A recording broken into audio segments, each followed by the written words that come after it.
Hello, everybody. Welcome, welcome. I believe I've got everything set up. Let me know if you see audio, video. I'd appreciate it.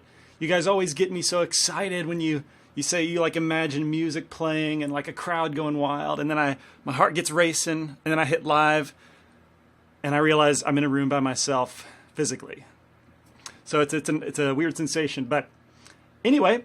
Welcome to another class. It feels like we just finished that other one from June, the vehicle class, and then here we are right into another one. So welcome everybody. I feel like I know I'm excited. I feel like there is some excitement around maybe the 2.8 thing is particularly exciting. I know it's a very hype time around Blender in general with this new huge version being actively developed. Awesome. Thanks for the confirmation on audio and video.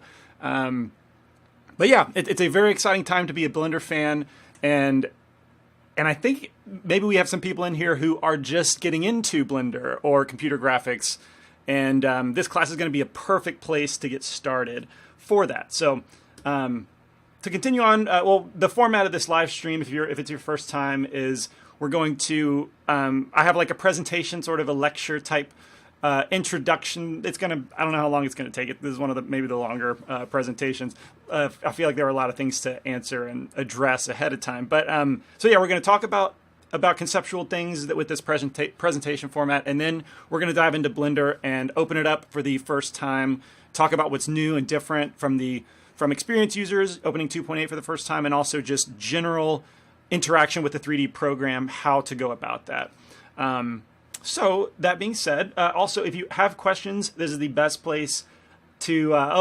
So the mannequin challenge. I thought once was silly enough, but hey, I mean, I try and be excited in the thumbnail. So let's see, something like that, something silly like that to match the thumbnail. That's for you, Scott, just for you. Yeah, so we'll get right into I did want to say the question stuff. So please ask questions and just add the prefix question in all caps.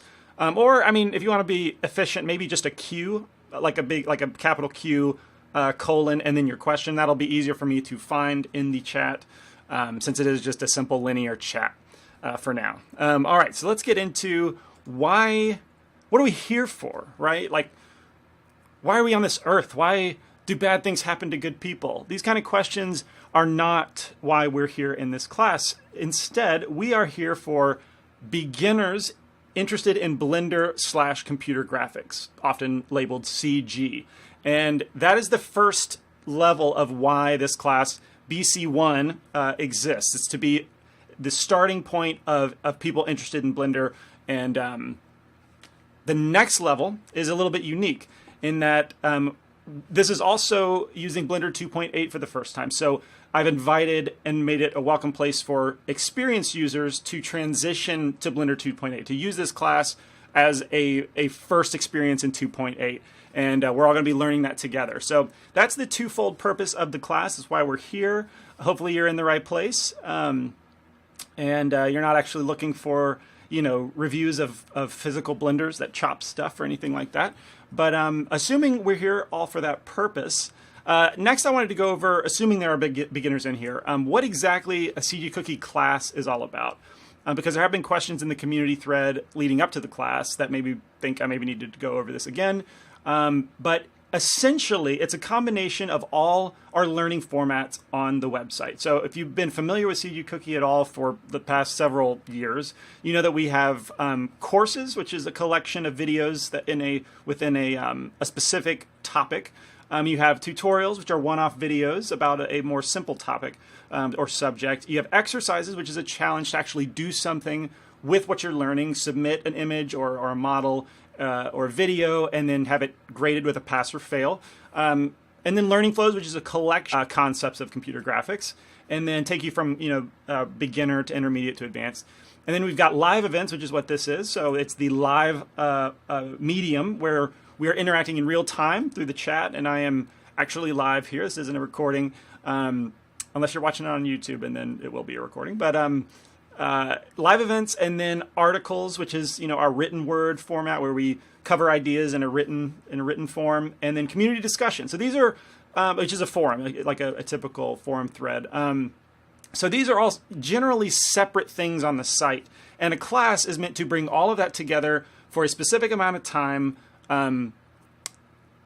with an emphasis on communal learning. That's a big introduction. Everything else is kind of self-guided, learn at your own pace, which means by yourself essentially. And the communal learning aspect is a powerful part of the class, because we're in here. If you showed up early to the stream, we've been chatting for the past hour about whatever, and so there is a much more interactive element. And I do bank on the fact that the better way to learn is with other people, with others, with a teacher who can be accessible, and that's what I'm going to be this particular amount, this 4 weeks.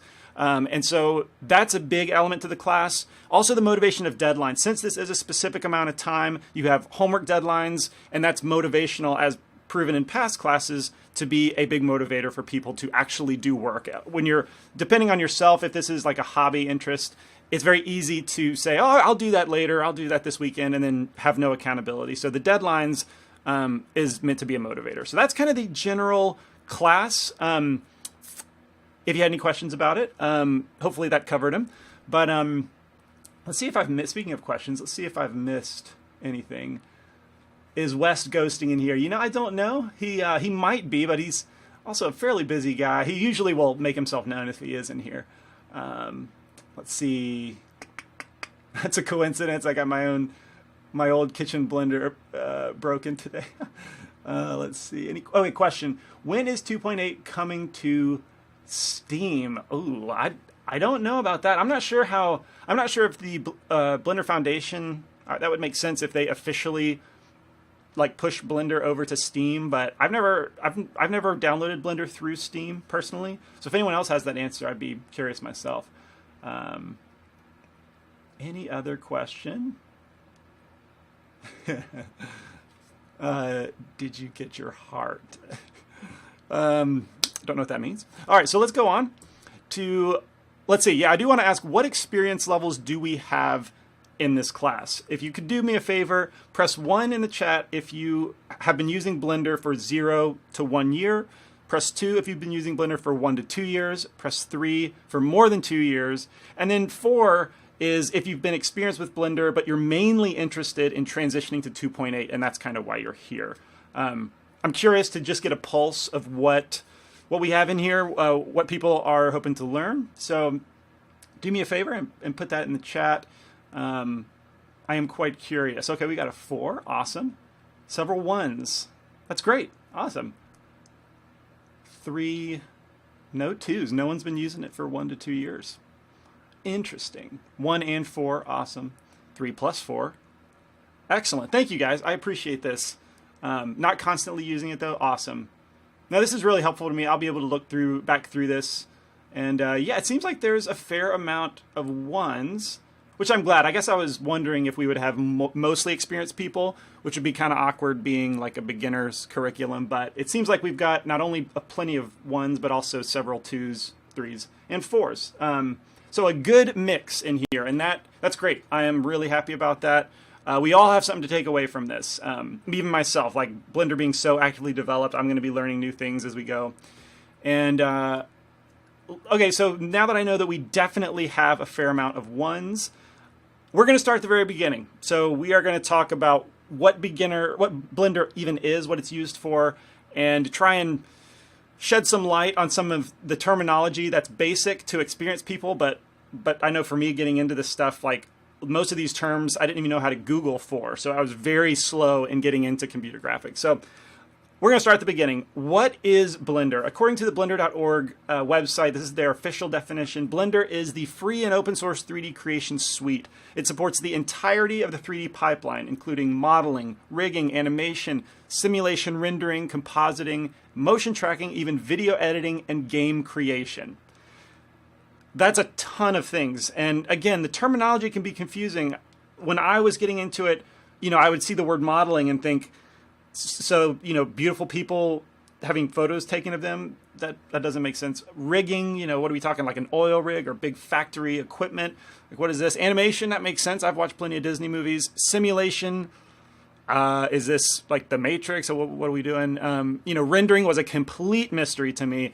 I have kind of a funny story about that, but compositing, complete mystery. Motion tracking, that makes more sense. Video editing and game creation. So some of those are pretty intuitive, but a lot of them make no sense. And even if you were here for the right reason, you might see that definition and not really understand it. So that's officially what the definition is. And then the big part that probably brought a lot of people here, or that does continue to bring people to Blender, is the fact that it's free and open source. It's free to use. It's free to change if you want to add a unique tool, or if you want to change underlying programming. It's free to share. You can put it on a flash drive and take it to your neighbor if you want. It's free to sell your work. That's a big one. Here at CG Cookie, we have an underlying motivation and inclination to teach a level of curriculum that can truly take a person from no experience to marketable professional with your level of skills that you learn from us. That is a goal of ours. And so if you use Blender, that's particularly great because you're free to sell your work. You don't have to pay the Blender Foundation anything to be able to do that, to legally be able to sell models you build, or be able to participate in a commercial venture using Blender. So that's a big deal. Now, I want to back that up with the fact that free and open source is not new. It's been around for a long time. And there's a certain connotation that validly is associated with free or open source, in that you get what you pay for. So if you pay for a very expensive application, chances are it's more polished, it's a more reliable software, and open source is particularly quirky. Sometimes it'll work, sometimes it won't. Is it actively developed? Who knows? It's up to the discretion of the guy or girl volunteering their time. And that's valid for most of the free and open source world, in my opinion. I think of my experience with Linux and numerous attempts at trying to convert and transition completely from Windows or Mac over to Linux, and being all hyped about it, and then realizing it's so quirky and it's unintuitive, in my opinion, and hard to use, that I inevitably end up going back. Or I think of GIMP and the fact that I should be able to use GIMP, but it's just not quite good enough, in my opinion, compared to professional apps. All that to say, Blender is unique in my experience, having used the commercial apps, having used Maya professionally, Max professionally, ZBrush, Mudbox, Mental Ray, V-Ray, 3D Coat. I've used all those and very seriously and loved them, and then got into Blender because I couldn't afford them. And Blender is a true alternative to those apps. I will stake my flag in the sand for that. It is definitely a legitimate alternative, and it's a unique open source application because of that. So Blender is a gift, frankly. Like, the fact that that's the reality, it's a gift to us, and it's been a gift to me. I've used it professionally for years.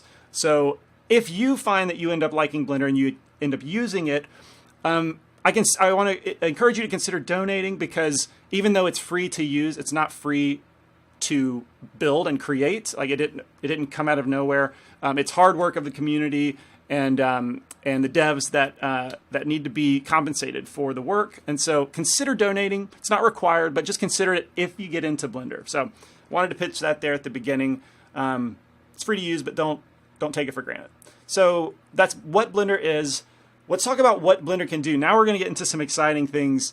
If that wasn't exciting enough, we're going to talk about what we can create, because chances are we're all here because we know that Blender can create like anything visual. Like anything visual, Blender can create it. And that is that's an insane power that we have, and that it facilitates. So let me see if I've missed any questions before I get into this real quick.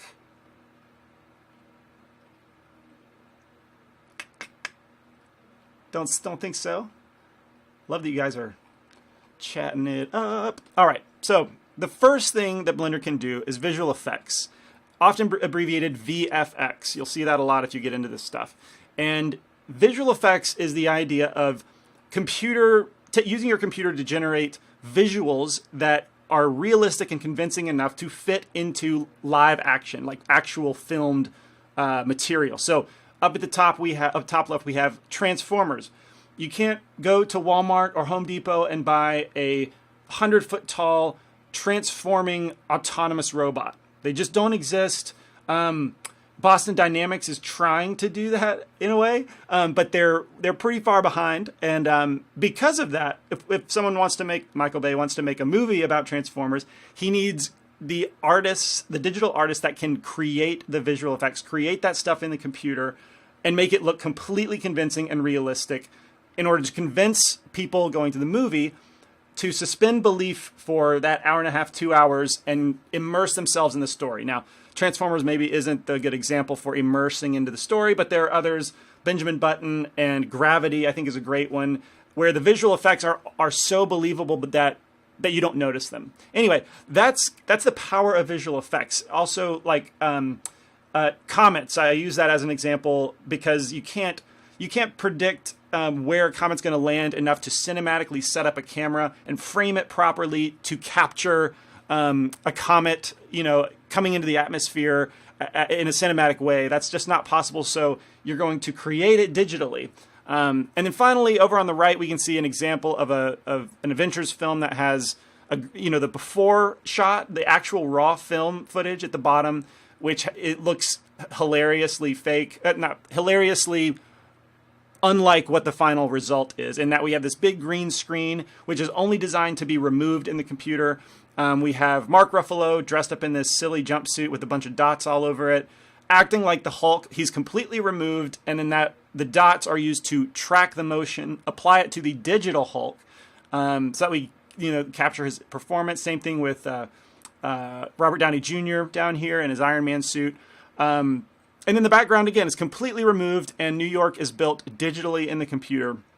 So that is the power of visual effects. And if you go to the movies at all, you see a lot of visual effects, plain and simple. Even romantic comedies now have wide use of computer graphics because as unromantic as this is, it's easier to film, an outside shot in a warehouse and then replace the background with a tropical island. It's much cheaper than actually filming in the tropical island. So that's the power of visual effects, for good, for better, or for worse.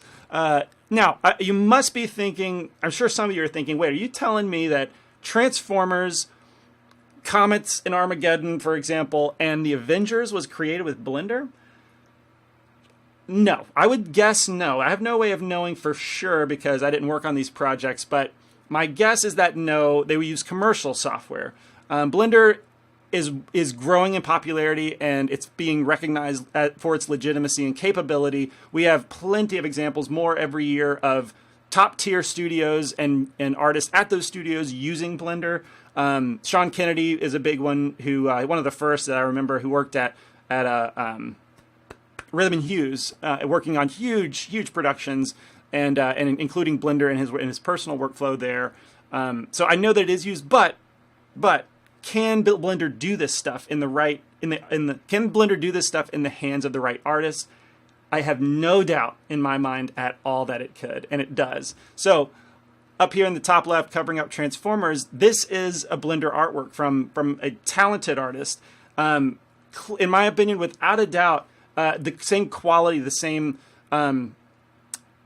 quality as Transformers. Like, it's a beautiful image.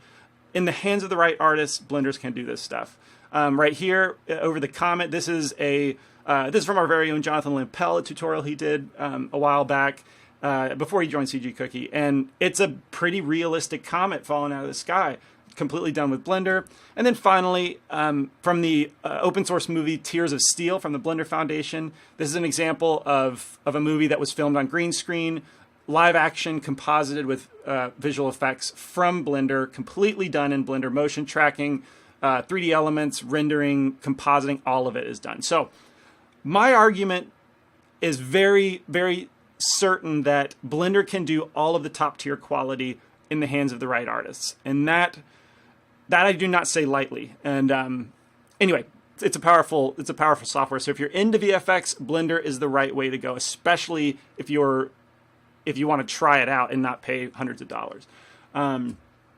All right, so moving on. Beyond visual effects, Blender can also do animation, where there's nothing filmed. Everything is computer generated, from your Pixar movies, your Disney movies, or your DreamWorks movies, and Disney movies. Like, these are the things that are often, I think, mistakenly called kids movies, but Blender can do that as well. In the bottom left, we have Cosmos Laundromat, another Blender open source movie that was completely done in Blender, and Blender's amazing for this kind of thing. We see shorts come out all the time that were completely done with Blender. And then also, like, beyond film, or beyond movies or short films, kids TV kids TV shows. My son is 3 and he loves all kinds of shows, and almost all of them, actually, I would say all of the ones that he watches are computer generated. So it's a very, very prevalent skill to be able to create full computer graphic animation. Blender can do it for sure. Also, game asset creation. Blender is used a lot for game assets specifically. I don't say game development entirely in Blender, though it used to have a game engine. It wasn't, it was maybe a little bit half-baked. It didn't take off like the rest of Blender, and so it wasn't widely adopted as a legitimate game development solution. And game asset is, I should clarify, game asset creation is the visuals that you see on screen. So your models, your textures, your scene building, like that kind of stuff, even UI elements. That's game asset creation. Game development is the underlying programming and technical things under the hood that actually make the game function.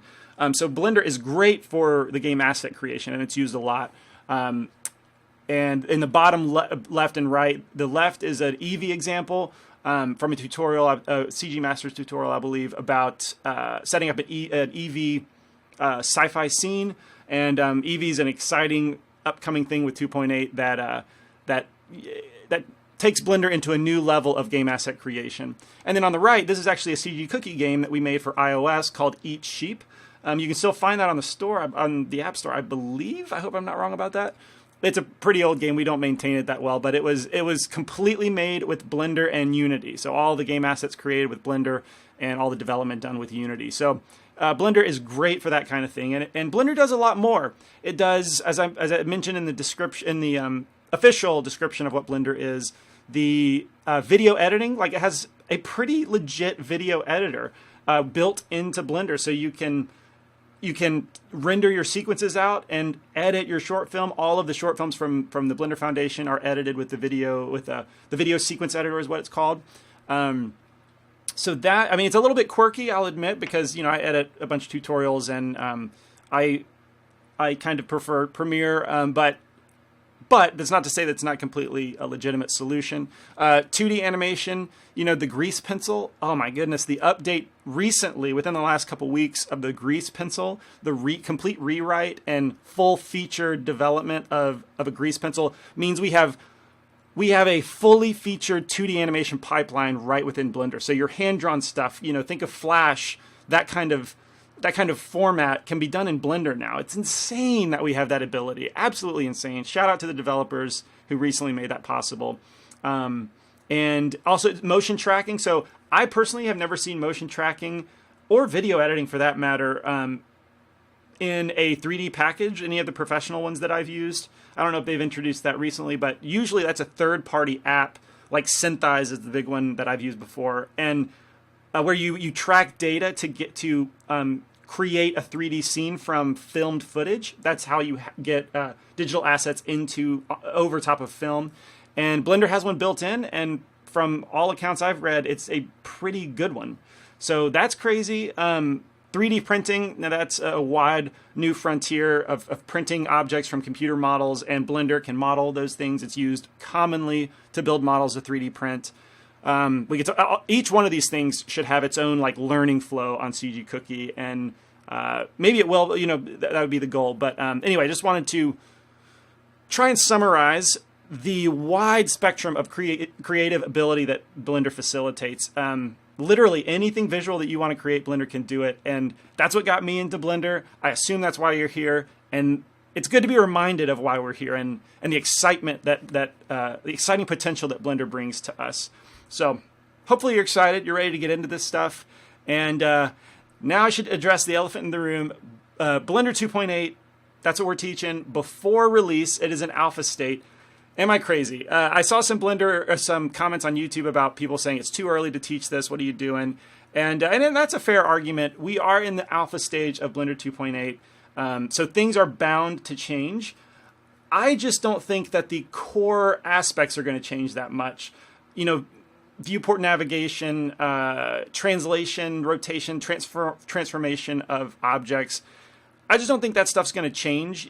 General UI layout, because we're in alpha stage. You know, once you reach alpha, you're starting to commit to the final version that you're going to release. So I don't think it's going to change that much. But even if it does, let's be honest with ourselves. Blender is in constant development. Things are changing daily. You know, for a couple of years, Blender was being released like every 2 months, a new version. Things are changing all the time. Part of being a digital artist is being able to adapt to stuff changing. And so if between this week and next week, a radical change has happened in Blender, you and I will go through that together. We'll figure it out. We'll address it, and we'll be better for it. We'll be adaptable in that way. And so I'm not worried about it. I don't think you should be either. We'll just learn together and get a head start on 2.8 before it's released. That's kind of the goal. All right, so a couple things that either came as questions from the thread, but also it came up with me, I guess, when I was playing with 2.8 that I would address right away. Let me just make sure I'm not missing any questions. Question: have you worked in the industry in any way? Yes. So I spent about 3 years in the professional industry. I got a job at a studio in Minneapolis working on commercials, and did we do anything else besides commercials? A couple personal, like studio projects to build our portfolio. So I learned a ton there. That was a great studio. Went to Texas and worked at a studio called Real Effects, where we did bigger entertainment projects. So the Minion Mayhem ride at Universal Studios, I worked on that. Worked a lot on that. And then we worked on a movie, our first movie called Freebirds. Freebirds. It was originally called Turkeys. During development. It's called Freebirds. It was not a good movie, but it came out around Thanksgiving of 2013, I believe. Anyway, so I worked on those projects, and then got hired at CG Cookie and have been here ever since. So that's my personal professional experience, I guess. Any other questions? Question: is the fluid sim better? I'm not sure if. I think what you might be thinking of is the Flip Fluids add-on. It's actually a third-party tool that's built for Blender. Well, it's at least heavily incorporated into Blender. I think it's going to be incorporated elsewhere too as kind of a standalone feature. But like the Flip Fluids add-on is incredible, and we did a tutorial on it. If you check the CG Cookie YouTube channel, oh no, wait, let me take you there real quick. It's if we go to 3D Blender, tutorials, and Flip Fluids, I recommend checking out this video. It goes over that add-on and how vastly improved the fluid simulation is for that. So yeah, definitely take a look into there. Anything else I'm missing? I don't think so. Awesome. Back to the numbers. Yeah, Flip Fluids is amazing. Cool. All right. Well, where was I? Yeah. So some Blender 2.8 FAQ. Will 2.8 change from alpha to beta to release candidate? Yeah, I actually went over that already. Chances are things are going to change. Maybe a button will go from this menu to that menu, or buttons will be slightly rearranged on the header. I've seen that stuff already happen. But from where it is now, I really don't think that much of the core application is going to change. I might eat my words, but alpha means something. There's a reason they went into alpha instead of all the other versions that weren't in alpha. Alpha means something. So another question, do I have to uninstall previous Blender installs whenever using Blender? No, you don't. I actually keep, let me show you here. So I actually keep all of my Blender installs I'm on a Mac, by the way, so applications in a Blender folder right here. And I have several versions all the way from 2.71, I still have that installed. Maybe I could delete that. It's from June 2014. But yeah, I keep several versions installed. Sometimes different versions of Blender have various tools that are either that work differently or sometimes are removed entirely that I prefer. So that's a very nice thing about Blender. You don't have to uninstall the old versions. And someone asked that in the chat, in the community thread, I believe. So I figured it would be smart to address that. Can I upload 2.8.blend files to Sketchfab? Currently, I don't believe so. Sketchfab seems to error out. And the reason this is important is in past classes, I have asked for Sketchfab models to be posted into the community thread as homework submissions. Like if you're building a model, upload it to Sketchfab. That way I can see the actual 3D model. But for this class, I think it's going to be best if we just post images of the models because the 2.8 .blend file is not yet compatible with the Sketchfab system or the other way around. So that was also a question in the community thread. I'll show you where you get 2.8. As soon as we get done with the, that's going to be one of the first things I go over, how to download it and install it. Tips for transitioning to Blender 2.8 on page 4 of the class thread. That's thanks to Jake Carosi. He's in here in the chat. So he has taken it upon himself. By the way, if you're on cggcookie.com and you're not aware of this, go to the community button, forum, and for the duration of the class, the thread, which is the home page essentially of the class, is attached to the top. That's where you can find it. And on page 4, Jake has been using Blender 2.8 and been documenting some tips for transitioning and some gotchas. He's been documenting that. So there's a large post here. And admittedly, by putting this on the stream for everybody, I'm kind of maybe subtly challenging Jake to maintain this throughout the month, throughout the month. And as we stumble on new things or as other quirks get removed, like we'll keep this accurate, and I think this will be a good resource for people to check back, go to page 4, and see this kind of helper guide to transitioning. Question from Hashir. Are you good at 2D drawing, and do you think it's necessary for a 3D artist to be at least decent at 2D art? I get this question a lot, and it must be a pretty common concern, I suppose. So I did draw with pencil and paper a lot in my early life. So I grew up drawing and loving to draw from like literally age 3. I have this silly story my mom loves to tell about how the doctor wanted to see how I could draw, and I drew this relatively detailed baseball player, and the doctor freaked out about it. So I've been drawing since 3, and then up into high school, I was drawing and doing sketches for people, like sketching family members and doing like graphite portraits, basically. And that was kind of it. I got over what I think now, looking back, is it was felt like a limited format, the pencil and paper, and I haven't drawn since then, to be honest. And that's when I discovered computer graphics and got into that. So that's my personal history. I do not think you need to be a 2D artist to be good at 3D. That's not a requirement at all. It definitely would help, if you're an artist in 2 dimensions, to be able to be an artist in 3D. But it's not a requirement. I think I want to say I know we've covered this before, whether Tim did it or something. He, spent more time on it. But in short, no, you don't. It would help. And frankly, like photography helps computer graphics, cinematography, filmmaking, getting into that stuff, that will help you.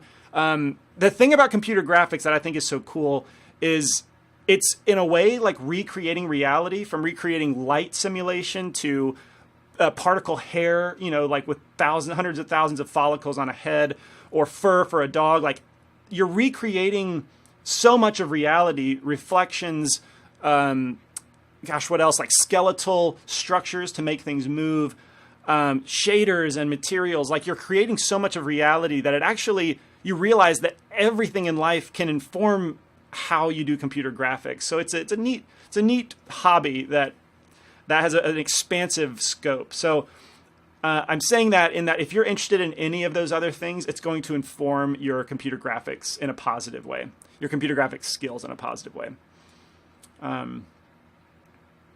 All right, so I believe I've answered this answer these questions.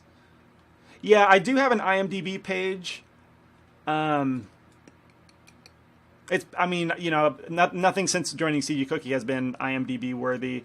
I was working on another movie for Real Effects out of freelance capacity, but then the movie got canceled, so I was pretty bummed about that. But anyway, the prestige of being on IMDb and like working in the industry, sometimes I miss it, but ultimately, I love CG Cookie and what I do here. So let's get back into this FAQ. Okay, so yeah, thanks Jake for maintaining that 2.8 transition guide. I would love if you continued throughout the month. Okay, homework is due each Sunday before midnight your time. That's your relative time. Because the way I imagine it working is everyone's Monday through Sunday is like the week each week, being the weekend is usually when people have the most time to do work. And so I want to give you like Friday, Saturday, Sunday to like do the majority of your work. And then on Monday is kind of the beginning of the next week and when I start grading stuff. So please just submit your homework to the class thread with the title in bold, homework week 1, for example. And then that way I'll be able to notice what kind of post it is. Yeah, so Sunday before midnight, your own time. Also, if you've completed an exercise designated as homework, you don't have to do it again. So if we look back at the community thread, and this serves as the home page, and the description up here, this is the outline, the syllabus for the whole class. Yeah, so the homework for week 1 is this model with primitives exercise. And if you've already done this, you don't need to do it again. Just link me to your submission that you've already done, and that'll just, you know, give me a check mark for you having completed this part of the curriculum already. Someone asked about that, so I figured I'd address it. And then how do I share .blend files or files in general in the class thread? So we do have a lot of experienced people in here, and being experienced, you guys have been awesome and said, how about we participate at a level where we share our blend files? What if we go beyond the beginner's scope and we add some simple materials or add some lighting that's not required of the beginners, and we share those blend files as resources? We are helpful to people. And so I think that's awesome. It's a great initiative, great way to be active this month if you're an experienced user. And on the community thread, currently it's very locked down, and I'm trying to change this, but like we can't embed, we can't upload files, and we can't like embed stuff right now. It's annoying. But if you want to share a blend file, just upload it to Dropbox or Google Drive, something like that, and then paste a link in here so that we can download it. That's going to be the best way because you can't hyperlink and add links into these posts. So that's going to be the best way to share those blend files. And please do share them because we'd love to be informed about how you guys do stuff. All right, what are homework grades all about? I've polled you guys about how valuable grades are to you, and though some of you have said like you don't really care much about getting a letter grade, it doesn't do much for you. Several of you have said that it is helpful, and that is the goal, to just, you know, give you some sort of metric based on, you know, me looking at it and trying to remember where you're coming from, your context, your skill level, and how it meets the requirements of the homework assigned. And then I just give you a letter grade to kind of give you confirmation, you know, in a metric. But it's an imperfect system, as all grades are. But if I've at the top of the, let me show you real quick, at the top of the thread right now, the latest announcement, number 2, is from Zolt. He has made another report card. He's been volunteering this document and maintaining it since month 1, or since the first class. And that's where the report card can be found. When you open that, right now it's blank, but we're going to be filling it out to look like this, where, you know, I'm going to keep track of your names, where the exercise is in the thread, and your letter grade if you want to keep track of that. So you have access to open and view that. And then, all right, so we're kind of rounding out the presentation, and we're going to get to work. Oh, that isn't formatted correctly. So the week 1 agenda, what are you going to do this month? I want to challenge you to spend an hour each day with Blender 2.8 or 2.79. I don't want to require you to do 2.8.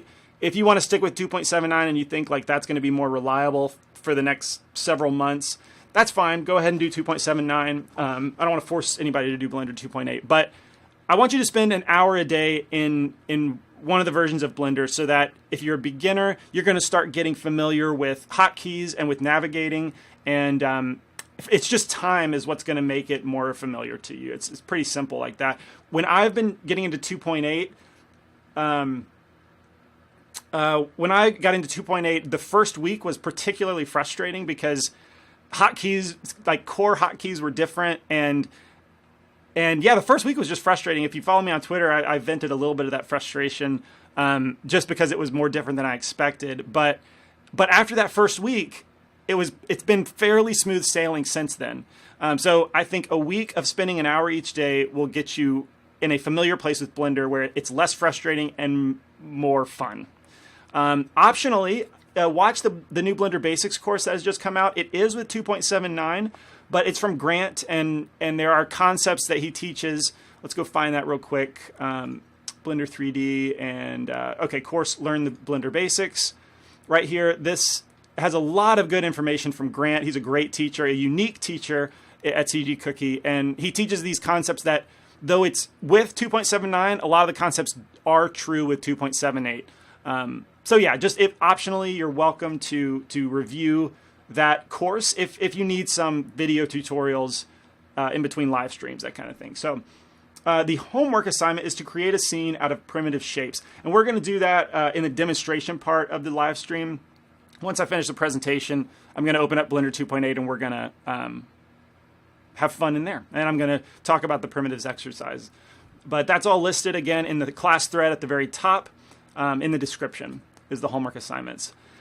All right, volunteer assistance. So this is if the class gets pretty big, like 50 plus people, I'm probably going to need some help in like keeping track of questions, being able to answer questions, and keeping track of homework assignments, that kind of thing. So if you want to if you're an experienced Blender user and you're in here and you want to volunteer your time to be able to be a resource to people, answering questions in the community thread and general presence in that community thread, grading homework. If it is more than 50 people, I might actually need your help grading homework, but that's a maybe. And then documenting homework grades. If you want to help me at this capacity, please email me at kent@cgcookie.com with the subject "I volunteer as tribute."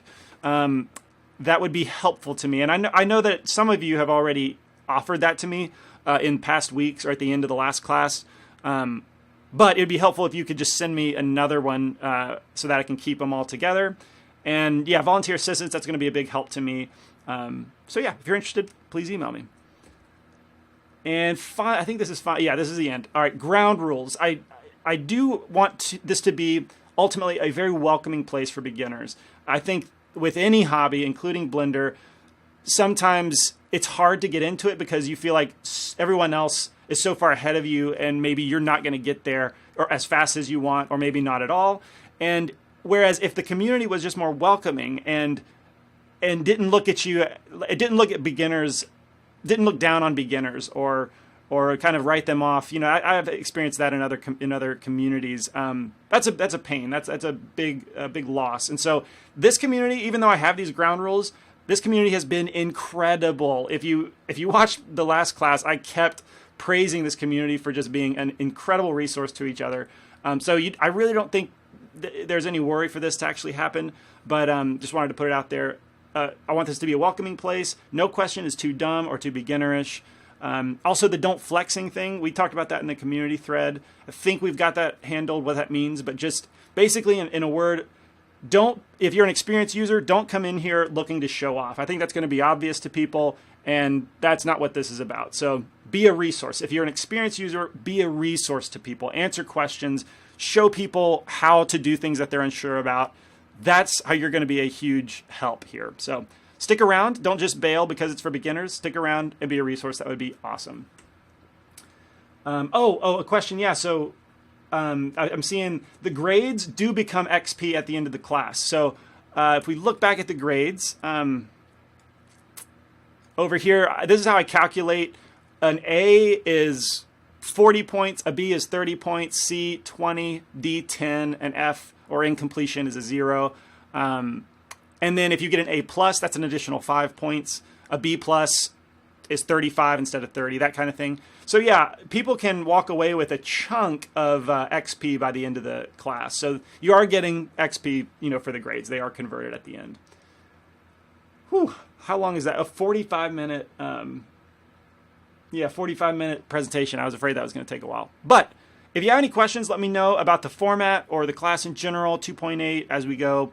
Let them rip. We're all going to learn this stuff together. All right, with that said, Blender 2.8, how do we get it? Where do we download it from? Let's start there. I'm going to go to Google and type blender.org. And I'm going to go to download. At the very bottom, there's this Go Experimental section. And this is where you can download experimental builds, including 2.8, as it says in the description. Let's click on that.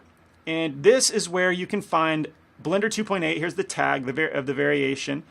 For your operating system, Windows, Linux, or Mac OS X. Now, I have Mac OS X, so I would go down here and download this file. What's fun about this is a new version is up here basically every day, sometimes multiple times a day. So right before I started the stream, I did download this latest version from today. And I have it open, but I haven't messed around with it, so we'll see if anything's different. But you download this as a zip file, and then I'll open up my Finder again. And so in my downloads, this, where is it? Oh, I must have removed it already, bummer.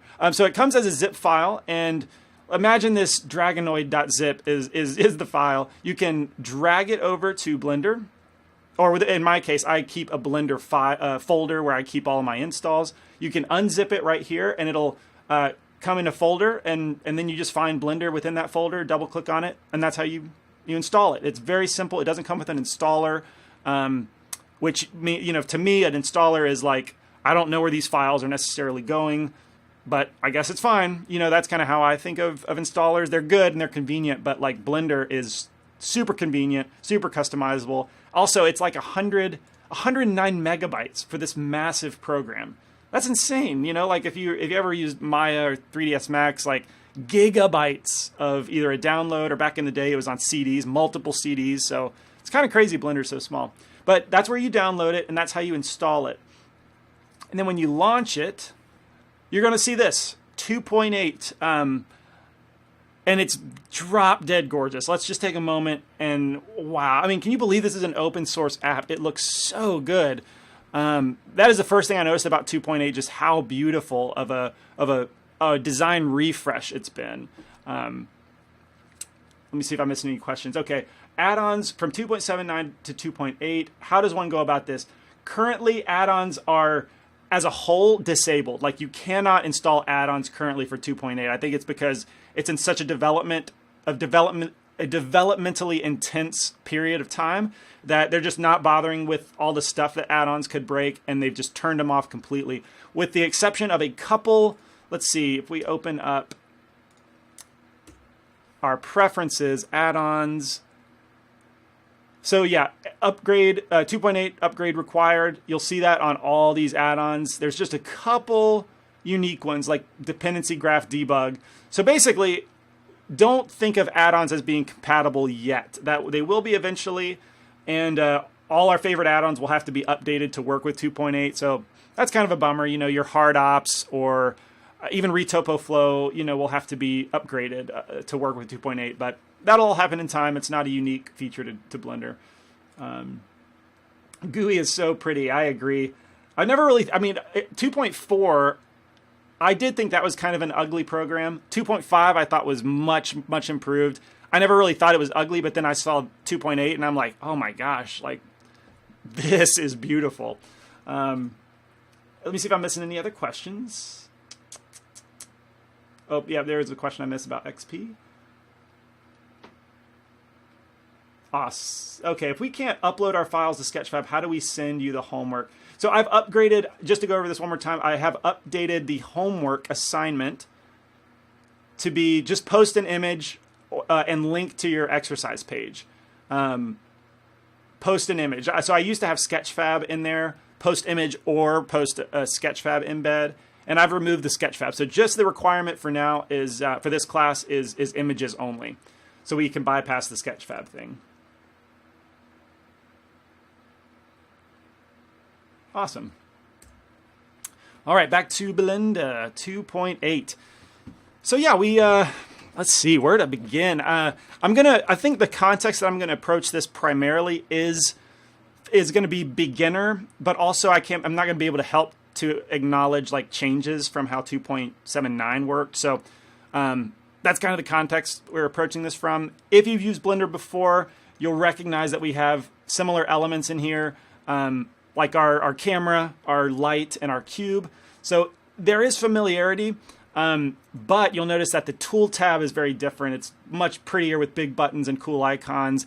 The headers have all been moved to the top of our view of any of the panels, whereas in previous versions the header was at the bottom, and you can still switch it there. Toggle, let's see, flip to bottom. So this is how it used to be with object mode and stuff like that. But there is a thread within Blender 2.8 that I believe is trying to be more industry standard, more conducive to industry standards. And one of those, I think, is moving the header to the top, because it's called a header, not a footer, you know, and so it is kind of strange that it has been at the bottom.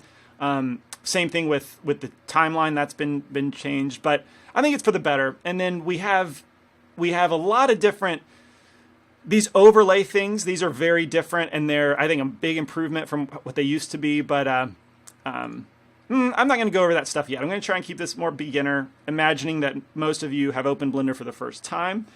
And the first thing you're going to want to do in Blender is orbit around the viewport, is navigate around the viewport. And so everything within Blender deals with the middle mouse button. So you can, if I click the middle mouse button and rotate around my mouse, move my mouse around, I'll start to orbit around my 3D scene.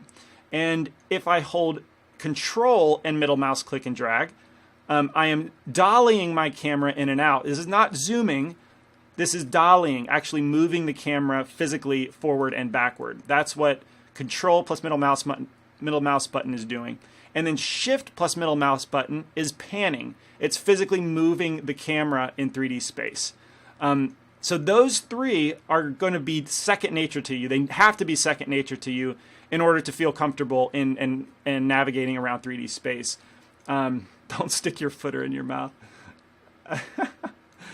So get comfortable with that. This week, if you're brand new to Blender, please take time, do middle mouse button, orbit around, Control middle mouse button, dolly in and out, Shift middle mouse button, and pan. Get used to that. In addition to navigating around, you can also focus on certain objects. So if I select the camera here and hit period on my number pad, that will focus in on this particular object. And now when I orbit, you can tell that I'm focused right in the center of the window on that object. So get used to that, selecting and hitting the number pad period key, and orbiting around certain objects. Okay, that's going to be crucial. I mean, you can't do anything in 3D without navigating, so you got to start there. Speaking of selection, I have traditionally been a left-click select guy.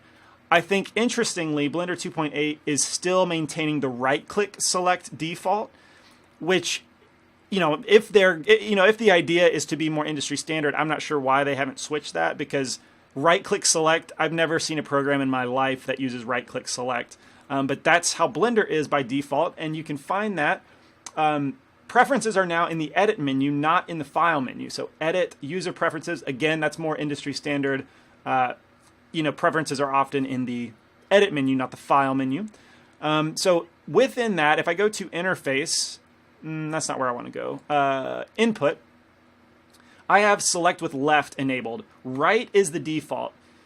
And, I wonder if maybe for this video, I'll try right-click select, because that would truly get me onto a default status with Blender.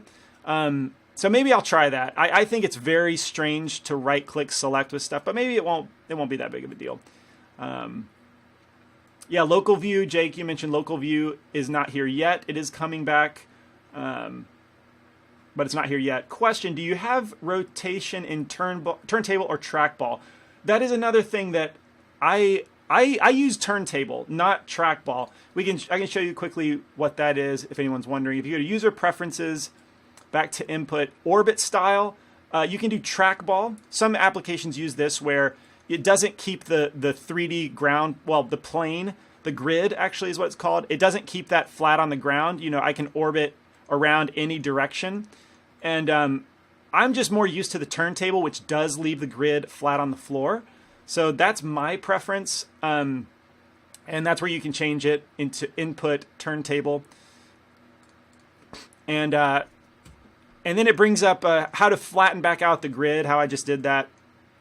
It brings up the one hotkey on the number pad. That goes to your front orthographic view. 3 on the number pad goes to your right orthographic view. 7 goes to your top orthographic view. Those are pretty important keys when you're navigating around 1, 3, and 7.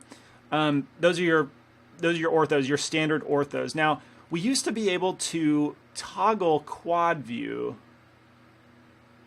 Wonder if that's still a thing. Does anyone know about toggling quad view, where we have like, you know, a quadrant? Let's see here. If you have a doubt about where a tool is, go to your edit menu up here and look for operator search. That's the old space bar where we can type in a command. I'm looking for, okay, so it looks like quad view is not there anymore currently. Control-Alt-Q, Control-Alt-Q. There it is. Okay, so it is there. How did you get there? View, frame select. Wow, it's right there. No? Viewport, navigation. Okay, I'm not sure how you... Oh, there it is. It's an area toggle quad view. Thank you. So if you come from like Maya or 3ds Max, the standard over there is a quad view. And let's see, this where the upper right is your perspective, and you've got your top ortho, front ortho. So I did use this for the vehicle course, but typically I don't model with this. I find that Blender's default of one large view is pretty nice, because you can easily hit 1 on the number pad to go to front orthographic, 3 side, 7 top. And in 2.8 it's different because it automatically switches to ortho from perspective. That I think is an upgrade, rather than having to hit the 5 key, which takes you from orthographic to perspective. When you hit 1, it automatically changes that to orthographic. That's cool. All right, so we've been talking about navigating around. We've talked about selection. So now if you do, you know, depending on if you choose right-click select or left-click select, currently I'm using the default right-click select just for fun, trying to get used to that. Yeah, okay, trackball. Pavel, you mentioned that trackball navigation can be useful in sculpting. That's absolutely true. That's the only time I've ever really used it, is trying to get your camera into a very weird view, like maybe under the armpit or something like that. It is certainly useful in certain situations. And I think Jonathan Williamson primarily uses trackball, so it's preferential as well. Let's see. I've been showing you some hotkeys about, well, your navigation keys. It used to be only hotkeys by themselves, you know, like the whole orbiting stuff. But now in Blender 2.8, we do have the ability to click on a button, right? So this button right here, switch the current view from perspective to orthographic. We have a button for that now. You can click this camera view, and that takes you into the camera. So we have a camera in the scene over here, and if you want to look through that camera, you can press this button. It's also the 0 number pad key is the hotkey. But then you can also pan your view by clicking that button, or zoom in and out by clicking that button. So that's a good way to navigate without using a hotkey. That's new to 2.8. I think, you know, trying to give a nod to less hotkey dependency. Though I don't see like an orbit somehow, which is interesting. Just pan and zoom and dolly. All right, where to next? We've talked about navigation. So I'm trying to get you to a point, if you're brand new, to get to a place where you're able to create your primitives scene and do that homework exercise. And so once you learn to navigate around 3D space, it's time to start creating objects. You can grab the handles in the color navigation to orbit. Oh. Interesting. So you can just click on this circle in general to orbit. This circle that shows the axes, that's pretty cool. This kind of stuff is very common in other 3D applications. It has been for years, but Blender hasn't adapted that way, but it has with this version. Okay, you got it. Yep, you guys are right. See, I mean, I'm learning stuff too. Silent Heart, but hotkeys are fun. Yeah, what I like about Blender is there are so many hotkeys that you can work super fast. So over time, once you are used to the hotkeys, like I can hide this entirely, right? If we hide the gizmo, like those things are gone and I have a little bit more real estate, you know, that can be a preference, and I just have my hotkeys. I don't need those buttons at all. But Blender is very customizable in that way. I love hotkeys as well. All right, so we're ready to start adding objects and duplicating objects. With the idea of the primitive scene being creating some sort of scene or a model using just primitives. You can find the primitives menu by hitting add, the add menu up here, pretty self-explanatory, and then mesh is a polygon model, and you've got plane, cube, circle, UV sphere, icosphere, several options in there, including the famous monkey head that Blender, it's kind of like the teapot from 3D Studio Max. So this is how you can add objects. Mesh, let's add a UV sphere. Now we've got, a sphere on top of a cube. Wild modeling. You can also access the add menu by hitting Shift A in the viewport. That will bring up your add menu. Same hotkey as it was before. And so as you add an object, you see that I moved it around. And in order to what's the word? I always get it. Not translation, but in order to transform an object, and that word is used to be rotation, scale, and translation as well. So translation is over here in the tool panel. It's called grab over here. And if I click that, it opens up these handles, or it reveals these handles that we can click and drag, moving in the x-axis side to side, moving up and down in the z-axis, that's the blue axis, and then moving back and forth. So those are your three axes, your three dimensions in 3D space. And that's how you translate or move an object. If you want to rotate an object, click rotate in the tool panel. And then you can rotate according to the specific axis that you choose. All right, very straightforward. In addition, there's this white circle around the rotation, and you can rotate according to the angle that you're viewing your object at. That can come in handy. And then finally, scale, as you would imagine. Let's see, so you can see that the scale is kind of acting a bit funny. Once maybe I'm getting close to gimbal lock or something. That's too advanced. So you have your scale. Let me just clear everything. Alt, R, S, and G. All right, so I just zeroed out my object, and your scale will scale up and down. X this way. Okay, straightforward, right? So if you want to manipulate your objects that way, use the tool panel over here. And then your transform is everything. It's all of these widgets combined into one. Now you might notice that as I rotate my object, you can clearly see that it's facing a different direction. The top is pointed off to the diagonal, but my widget is still facing up and down. And that's because it's using, what do you call this? Coordinates called global orientations. That's what orientations is the word I was looking for.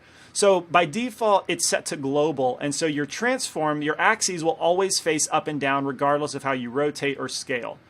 But if we switch that to local, that is the orientation that your object is in. All right. So remember I was saying that it was the top part of the sphere was facing to the side. Now we can see just how true that is. The blue axis is facing off to the side. So that's local versus global. You can also change this to be view so that our axes are facing up and down according to the angle we're viewing at. That can come in handy as well. You've got several options in here that are worth playing with. But this is how you change the orientations. These are all crucial things to Blender, to 3D navigation and manipulation of objects in general. Though with the view, I believe it's a little odd in that our axes are not facing me as I orbit around. But if I change it back to view, you can see that it updates. So I wonder if that's a bug. But as far as I know, the view should always be facing you, no matter what direction you're looking at your object. Let's see if I'm missing any questions. No, not yet.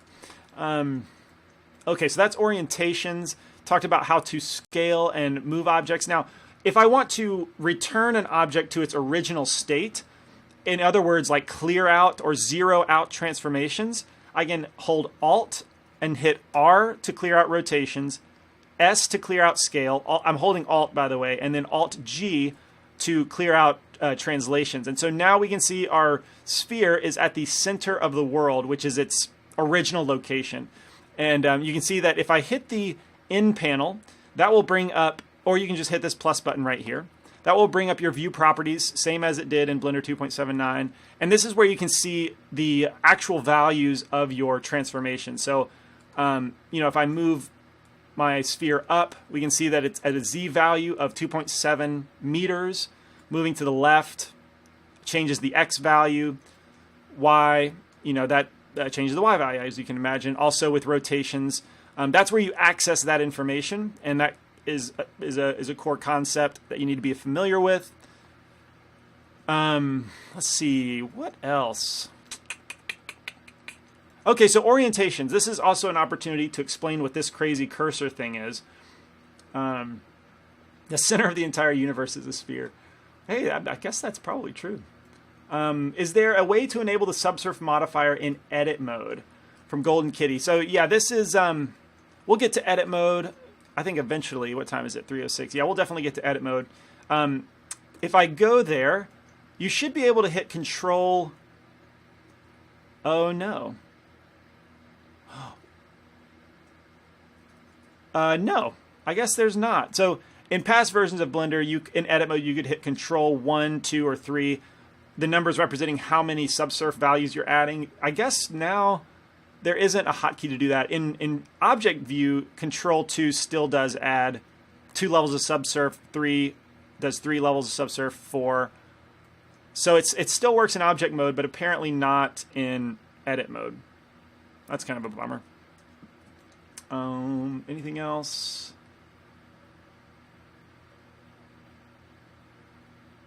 Cool.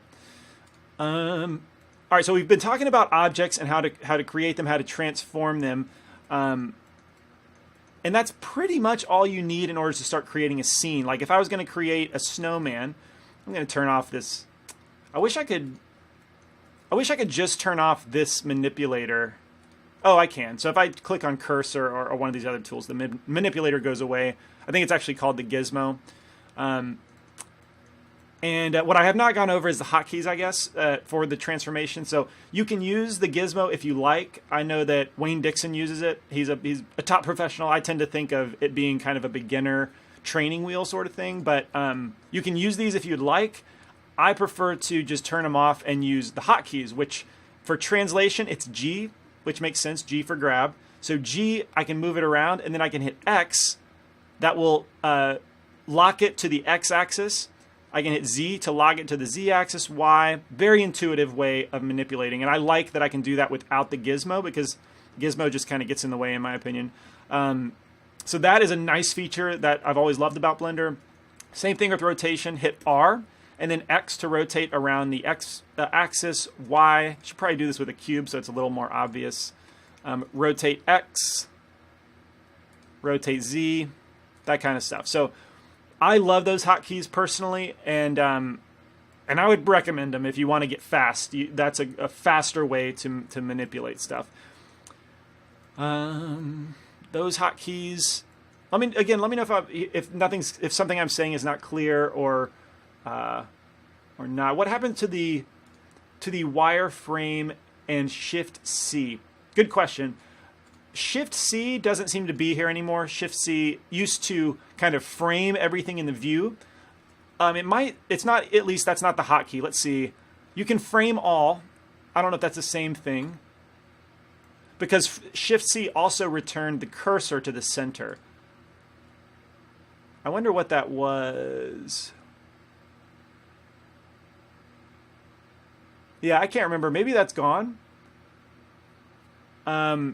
But so you can't Shift C. If you want to return the cursor to the center, I recommend just opening up the N panel and going to your 3D cursor and just setting all of these to 0. That's how you get it back to the middle. All right. Now, what happened to the wireframe? Wireframe's a little different. It's if you hit the Z key, you go into this like what is the word? A pseudo-transparent view. And while it looks good, if I'm honest, I'm not loving this new wireframe because sometimes I just want to see the wires, plain and simple. And currently there's not a way to do that as far as I know. You can turn on wireframe here in the overlays. A lot of the settings, if you use 2.79 over here that were viewport specific, like change the shading or matte caps, that kind of thing, they're up in this upper right corner, which is new to the Blender meta, so to speak. And in the overlays specifically, we can turn on wireframe. And it's very different how it works. You have this slider that kind of, as you go down, there's this threshold. And I don't really remember. I think it's the angle of the faces that, let's see, maybe it'll work here. Yeah, you can see on this object, it's a little more clear. As we go down, the wireframe, some of the wireframes disappear based on the angle of their edge.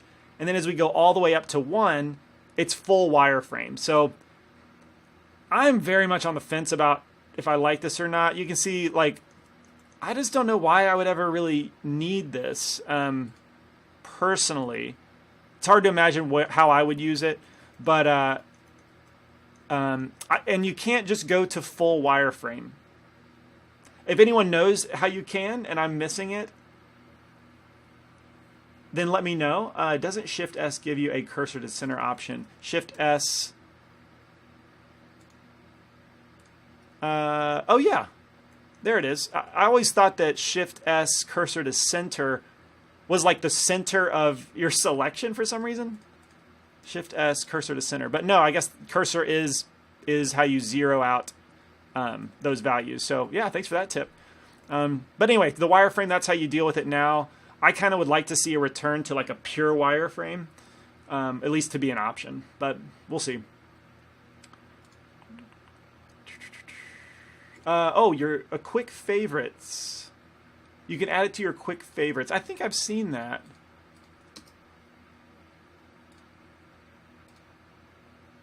What? Add to your quick favorites. Yeah, I don't remember what the quick favorites thing is, but it sounds familiar. I don't know. If you can point me out to where that is, I'll take a look at it. Okay, how to scale uniformly. Every time I try to scale, it goes in a direction only X, Y, or Z. So you if you just hit S once, like if I select this this sphere, hit S and scale, that should be how you scale uniformly. Only when you add another hotkey modifier like Z will it scale non-uniformly. So I'm not sure. Maybe you're talking about. Oh, maybe you're talking about using the widget. That's an interesting. Okay, so if you want to scale uniformly using the gizmo, you have to click in the center of this white circle. I never do this, so I just think that's much more finicky than hitting S and dragging. But that's how you do it if you want to use the gizmo. I think quick favorites is Q. Yeah. So how do I add to quick favorites? Let's see, right click, add to favorites menu. That must be it. So view.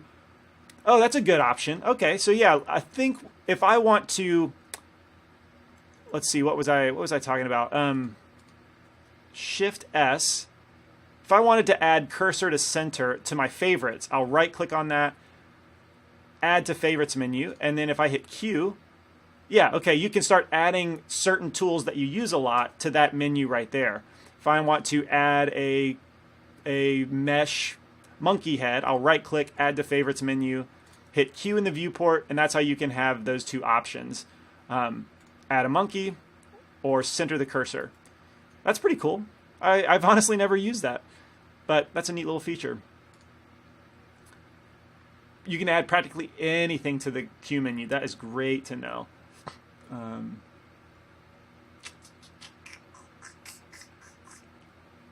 Anything else? Question: why do you always use Blender and Unity but not Blender and the Unreal Engine? So since you asked that, I'm actually working with a guy named Tom. We did a live stream with him. Let me point you to that real quick, because we are exploring the Unreal Engine, because we've heard enough requests for it that we are looking into it. But let me see if I can find. Where was that? Let me hit F, Tom. There it is. Interview with industry veteran Tom Wright. So if you go check that out, it's an interview I had with him, and he worked at Epic, right? So he worked at the place that develops the Unreal Engine, and he is a CG Cookie fan. He's starting to work with us now, and we're trying to get some content from him, some Unreal content. So we're actively pursuing that, just because we know that it's a popular thing. But keep an eye out for that Unreal content to come. We do have one tutorial about Unreal, but it's a fairly simple one. Maintaining visual consistency between Blender cycles and Unreal Engine. That's in our tutorial section, if you want to check that out.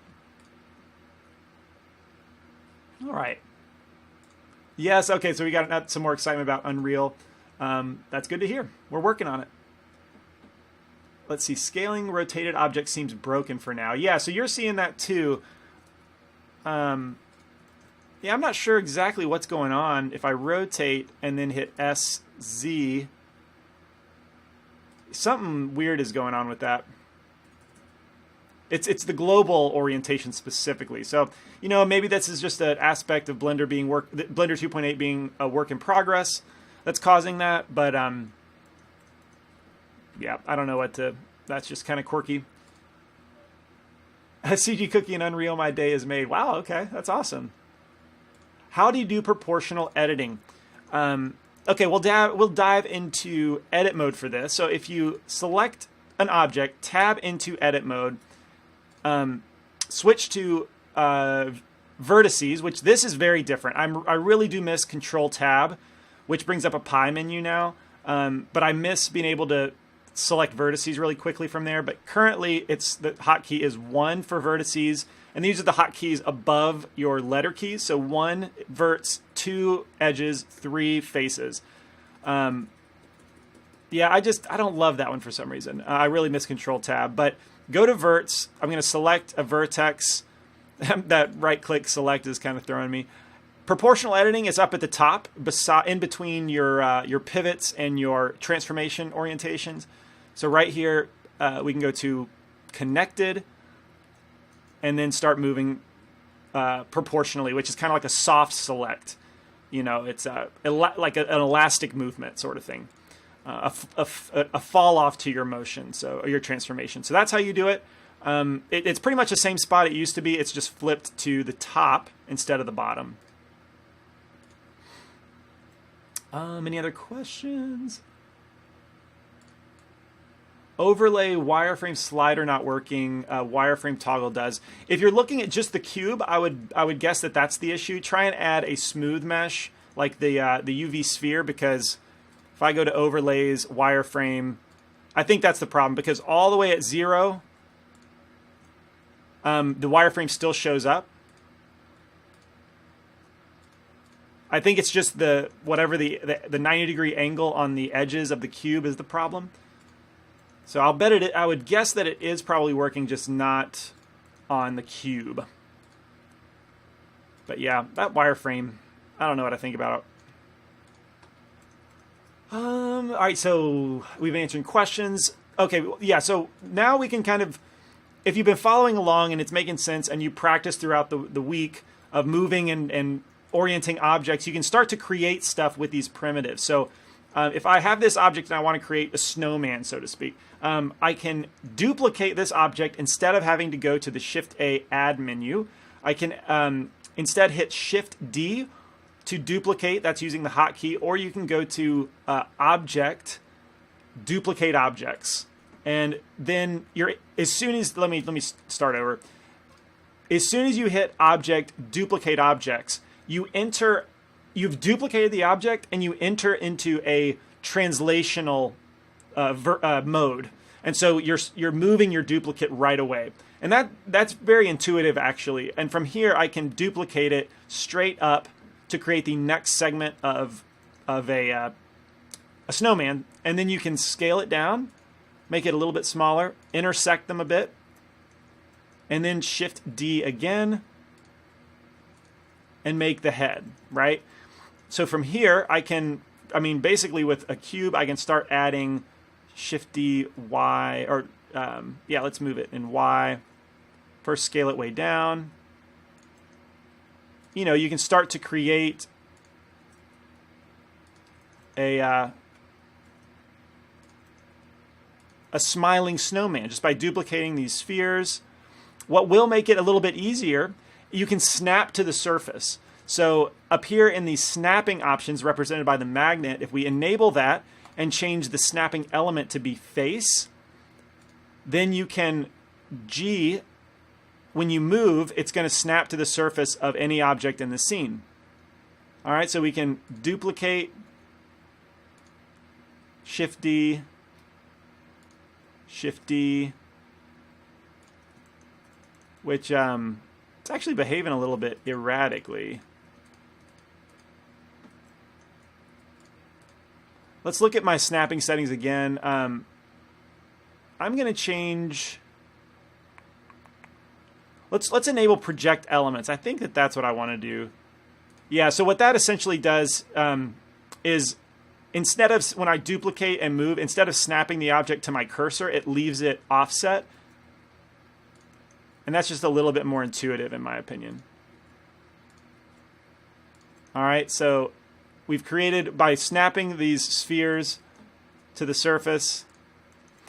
Also, if you want to enable that on the fly, you can either leave it enabled perpetually, or you can disable that. And then when I hit G and go into transform, hold Control, and then it will start snapping as long as you're holding Control. So snapping is actually a very powerful tool when you're manipulating objects. Otherwise, it would be a pain to come in here and make sure that they're all, from various angles you're moving, making sure that it's penetrating a certain amount. By default, in the snapping menu, you're using the, we should have been using active. You can snap to the object origin. So that's the actual snapping source. So G and then holding, let's see. Yeah, G holding Control. I'm snapping that origin to the surface. Question. Rulers are handy for real measurements. I dragged and created a few. Now I can't get rid of them. Yeah, so yeah, the ruler is what you're talking about over here. I've not used that. I don't know if it's if it's new to Blender 2.8 or what, but I've never really used the ruler tool. So let's see if we can. Okay. This also brings up a difference in how the ruler tool is used.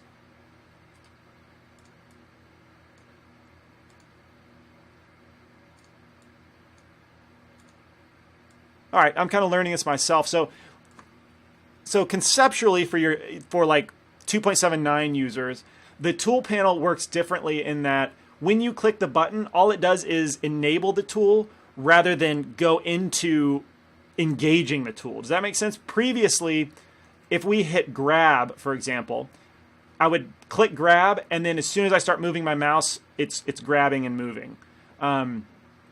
That's the former behavior. Currently now, I go into grab mode, sort of, and the handles are there, and now I'm engaging the tool after clicking the button. So similarly with ruler, we hit ruler, and then I can start left-click dragging because I'm using right-click select. It would be the opposite if I was using... Wait a minute, let me back up. I'm using right-click select, and so the action is the left-click button. So the ruler, I'm hitting left-click and dragging a measurement, and that's only because the ruler tool is enabled. If I click off of the ruler tool, then they're gone. So if you want to delete those ruler options, I think you just click on it again. Oh, you click on maybe the end. Yeah, there's a little black dash at the very end of the ruler of the measurement, and you can just click on that, and it should remove them. double click the ruler line. So when I double click the ruler line, it adds an angle.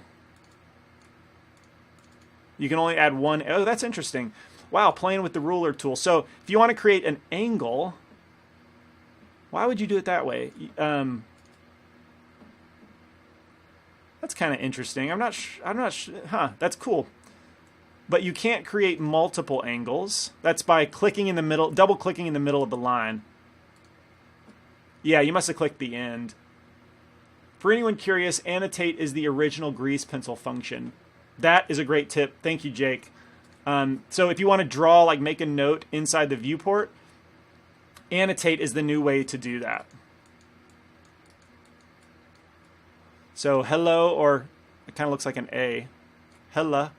That's how you can do that. You can draw, you know, sketches and stuff, grease pencil. It's actually very cool to annotate, you know. If you ever want to give notes on somebody's model, this is a great way to do that. Annotate is cool. Let's see if there's, I guess if you, how do we get rid of those quickly? We can erase by switching. If you hold down, clicking on the eraser and go down, you could choose various options. The eraser is how we can, I guess, get rid of those. They also exist as overlays, so I'm sure that you can just turn annotations off right there. So if you're, you know, annotations are kind of, annotations and rulers, these are all kind of visual utilities within the viewport. And if you ever want to turn those on or off, that's going to be found in the overlays. So we can turn off annotations, gizmos, let's see. Oh, ornaments, no? Ornaments will turn off, you know, like your camera and your light. How do we turn off? You can turn off your 3D cursor, which is new. I don't think you could ever do that previously.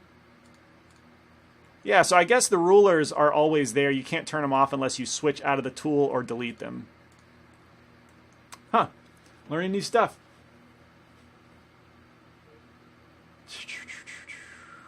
Let's see if I'm missing any questions real quick.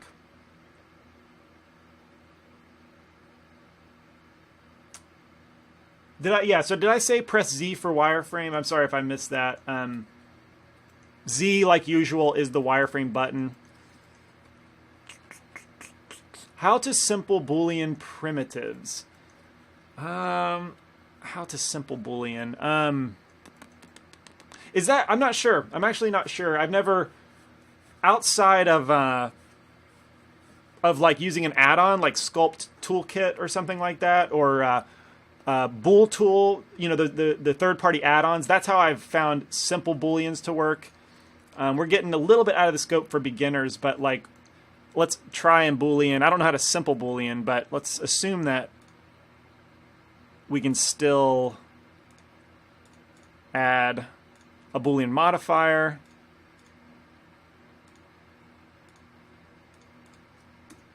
So yeah, we can still do the Boolean. I don't know about simple Booleans. Yeah, one more thing is that the 3D cursor, you'll notice that wherever you click, it kind of aligns the 3D cursor to your view. And now if I orbit around, that cursor is still pointing at where I clicked, like the orientation of where I clicked. So that's kind of cool.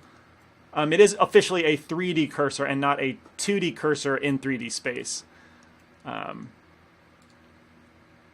Modifier. Okay, Saticus, it sounds like you might be like brand new to Blender. The modifier panel is hugely useful. Very much like 3D Studio Max's modifiers. I think that's what they were called. Is it? Yeah, I think so. But works very much like that. Appear as layers in the in panel under the annotation tab. Oh. There's an annotation? Ah. That is good to know. I did not know that before this. So if we add an annotate, I must have annotations turned off. I did not know that in the in panel, your view properties panel, your annotations appear down here as layers,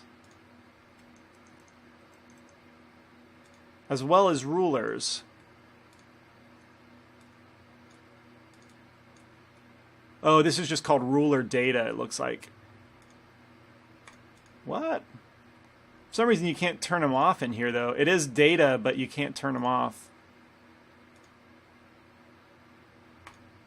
Yeah, I'm not sure why they appear there. Interesting.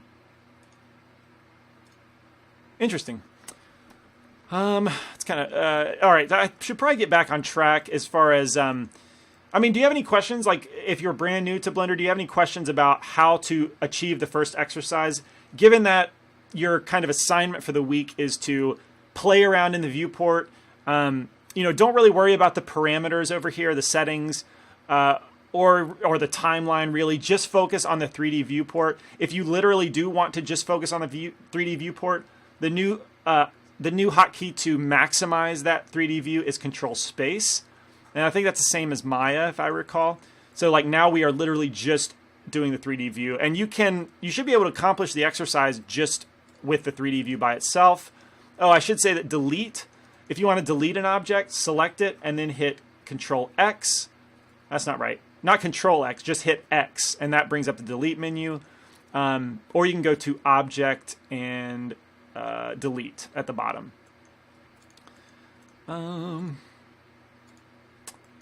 Yeah, so if you have any questions, if you're a brand new beginner on what else you might need to know, I think you should have enough info to do the primitive scene. And you can look at examples of the primitive scene. If you go to 3D and exercises, well, let's just go to the class thread, actually.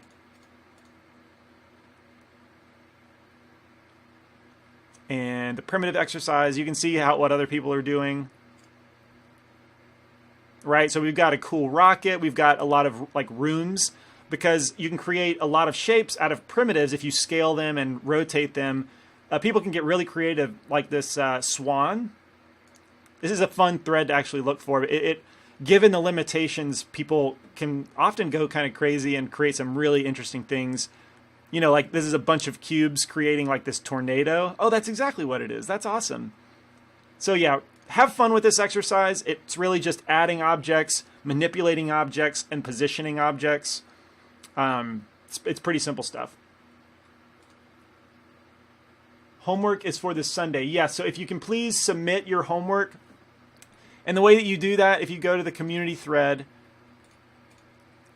is simply by replying to the thread, but adding a title. So reply to this topic, homework week 1 submission, right? So add that title, maybe say something about it, like I was inspired by the tornado submission and decided to make a tidal wave. And then this is a great opportunity to share anything that you learned. After 2 hours, I was comfortable with Blender's navigation and transformation workflow. And then post an image, and you're done. And then I would bold that homework week 1 submission, or even change the paragraph font to like heading 3. I think you have access to do that. But anyway, that's how I will be able to know this is a homework submission, and I can grade it and reply to you in the thread. So that's how you submit homework. Please do it before Sunday, Sunday at midnight. That'd be much appreciated. Oh, the school tab. Yeah, it's. I don't think I knew that you didn't see that, but it's. So like if you know a high school or a community college or something like that you can get a group rate of CG Cookie citizen memberships, and yeah, like a whole classroom can have a discounted access to our curriculum. So yeah, if you know any schools or anything, like ping us about it. We'd love to get them set up. That's what the school tab is for. Ciclo, I wish we could @ people in chat. You definitely can. What you have to do is let's see. Let me move my chat. I'll show you real quick. So what you have to do is, if I hover over Aaron's username right here, I can right-click, copy link, or if you're using Chrome, you can just hover over it, and you can see in the bottom left corner of your Chrome window the link to that person. And if I paste that link, it's that last that's his username, the Cabbage Detective. So you can copy that or just remove the rest and make that an @ symbol, and that's how you @ them. So now he'll get a notification about that. Sorry, it's not. We're going to upgrade this stuff, and we've had a lot of time to figure out how it can work better. But we will definitely upgrade that at some point. But it's a little more manual right now.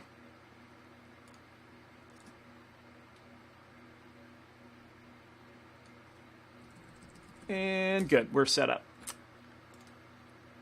Question: should I resubmit my homework to make it fall in line with the other homework submissions, or is its current spot in the forum good enough?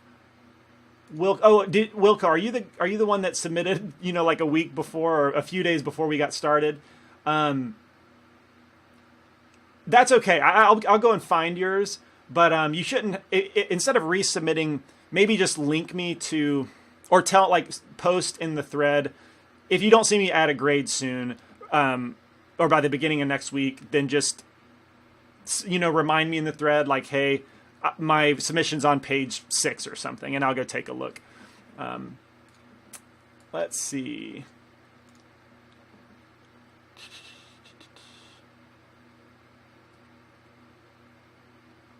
All right, I don't think I'm missing any questions. Cool. Again, if you have any questions about what I've done in Blender, let me know. I think I've kind of hovered around how to accomplish the exercise. Beyond, if I just was going to fully flesh out this snowman, we need some arms, of course. So let's grab a cube. Where is that cube? Oh, yeah. So when you add something, it goes to wherever the 3D cursor is at. If your cursor is over here, add that cube. Your cube is going to be added there. Just so you know, like if you add it and you don't see where it was, it's going to be wherever the cursor has been. All right, so if we add this cube, I can scale it down to be really thin and then scale it in X a lot. Now it's going to represent like a stick. If you want some advanced scaling or transformation techniques, in addition to scaling in the local axis, you can also scale in every axis except a certain one. So you've got, if I want to scale this thing in every axis except X, I can hit S, Shift, X. All right, so now it's scaling in Y and Z, but it's maintaining the same length. So this is essentially serving to thicken up my cube, my rectangle, and that is that's actually very, very useful. So if we have this little stick of an arm, Shift D to duplicate, scale in X, and I can create some fingers.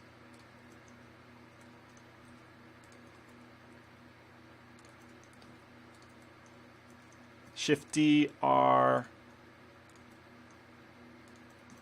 There we go. Some other selection tools like box select. Just hit B, the letter B as in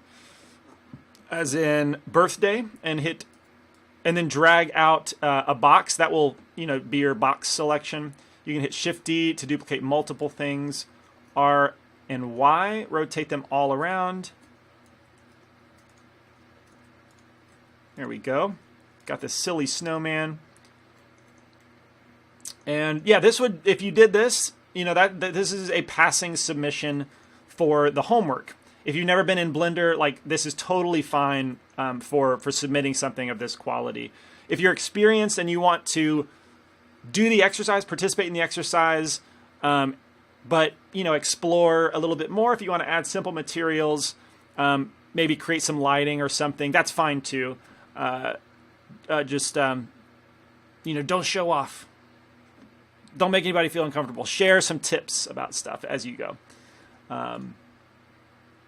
This snowman demo is giving me flashbacks to the very first Blender tutorial I ever watched by Born CG, I believe. Yeah, I imagine this is probably a pretty standard type of exercise to do. It's nice to see the intersecting highlights between meshes. Yeah, that is pretty nice. So when you have an object selected, you can see the outline penetrate. That's definitely cool. I agree that I like that. Oh, carrot for the nose. Thank you. So a carrot would certainly be a different type of mesh primitive. It's going to be a cone. And then we can scale that up in the Z-axis and then down in all axes. Rotate it in X. Also, if you know you want to rotate or translate or scale a particular amount, let's say that I wanted this to be exactly 50% in size. I could hit S and then type 0.5, and this is exactly half of its scale.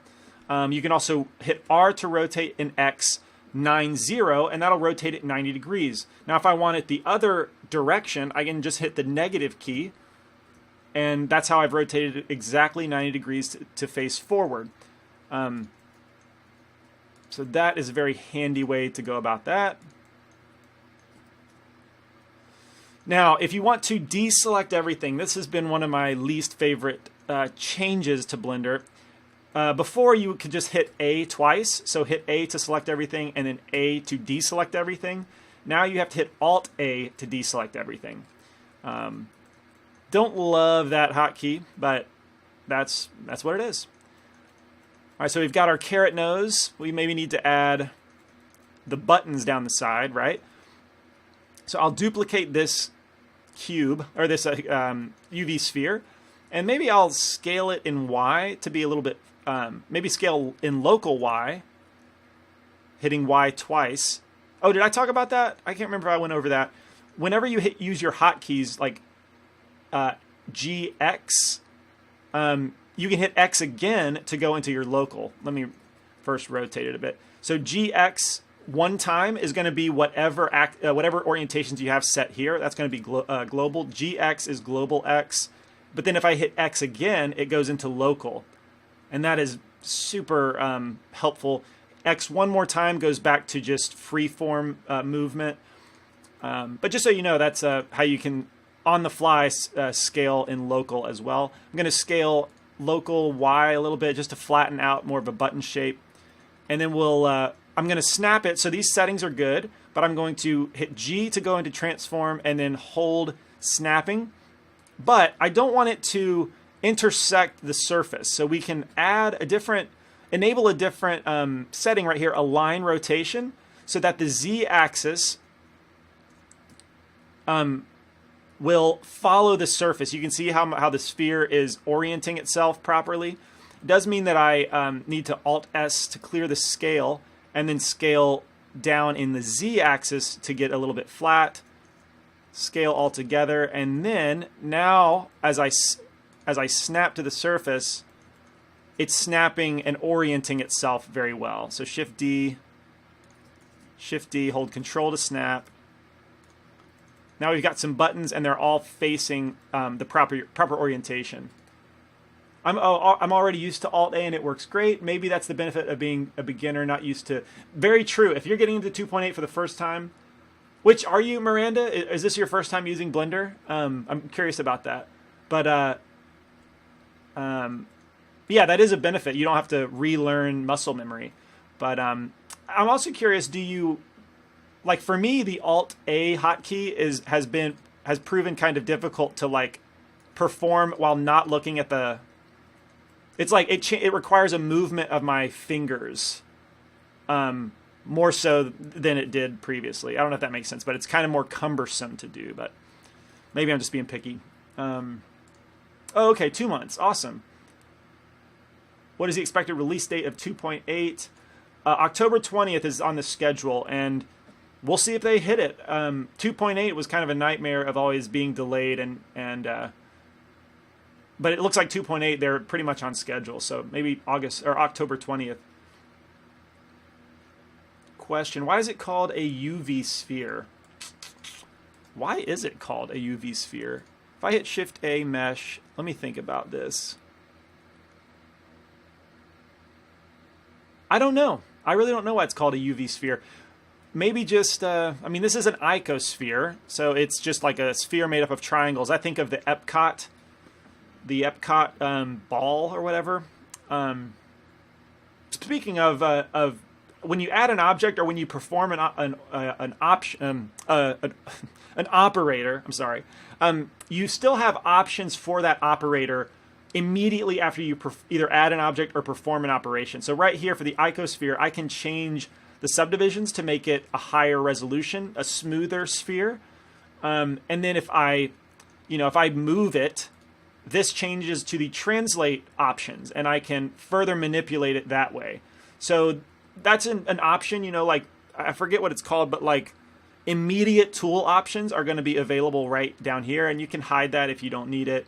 But sometimes that can be very handy. I know, like, if I use the bevel tool, let's see, if I wanted to, I especially use it when beveling, being able to manipulate this stuff. So anyway, that's just an option. All right, so I think we can start wrapping up the stream. I wanted to keep this simple. We're not diving into edit mode. That's not the expectations for this homework. Just stay in object mode. Concentrate on navigating around the 3D view, creating objects, manipulating objects. The menus you want to be aware of are, like your view menu here. This is where you can look at different viewpoints, navigation options. Check out the view.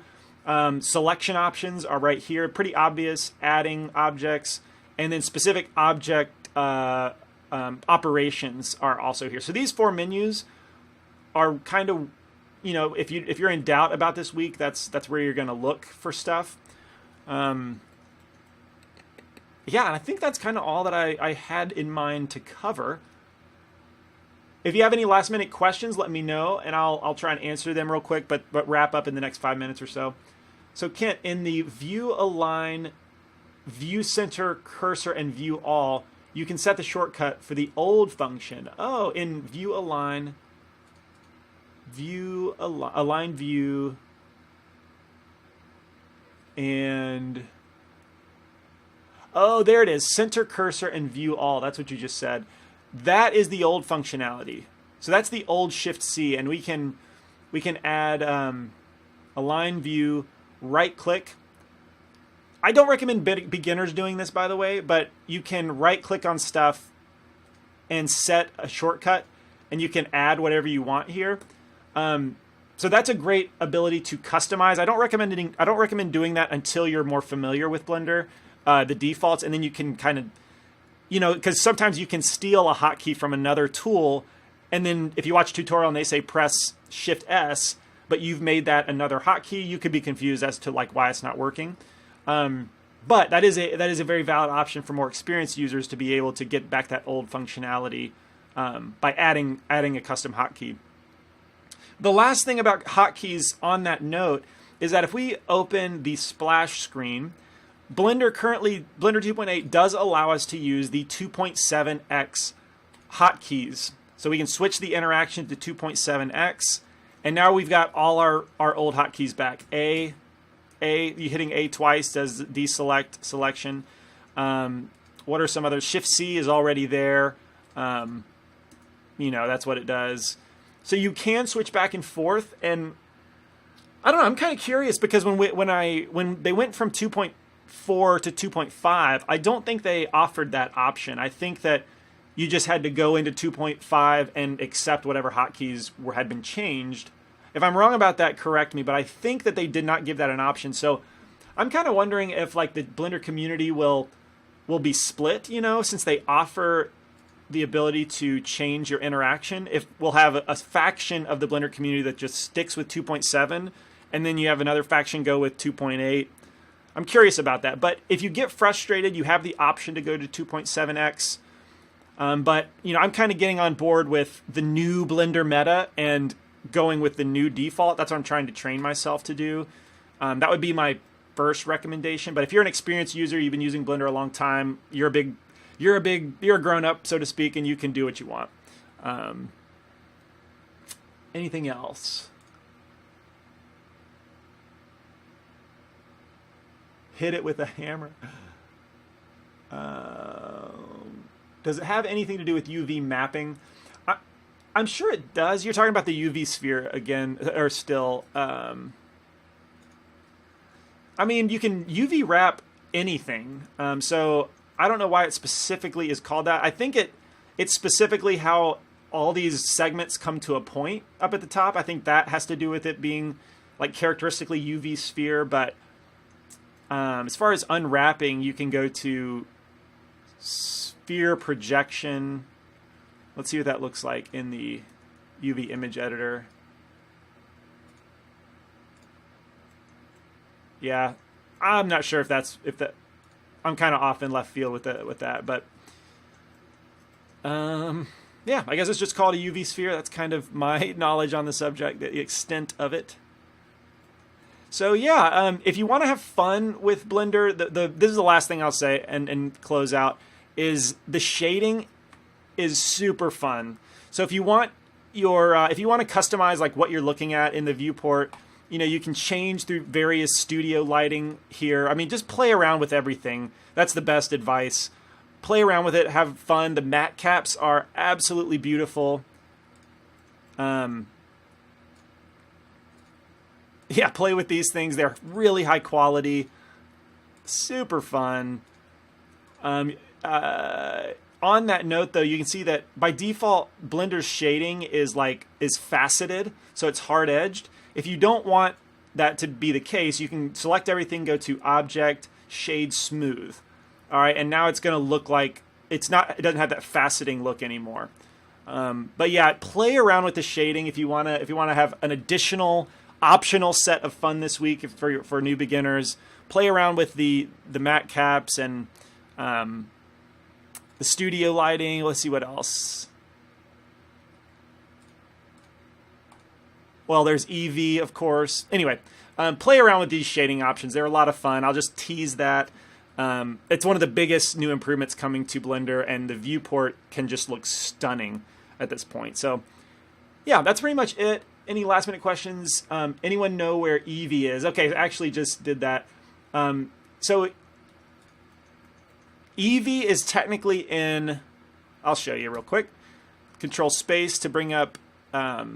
I think it is on by default, and you can find that in your render settings, Render Engine EV.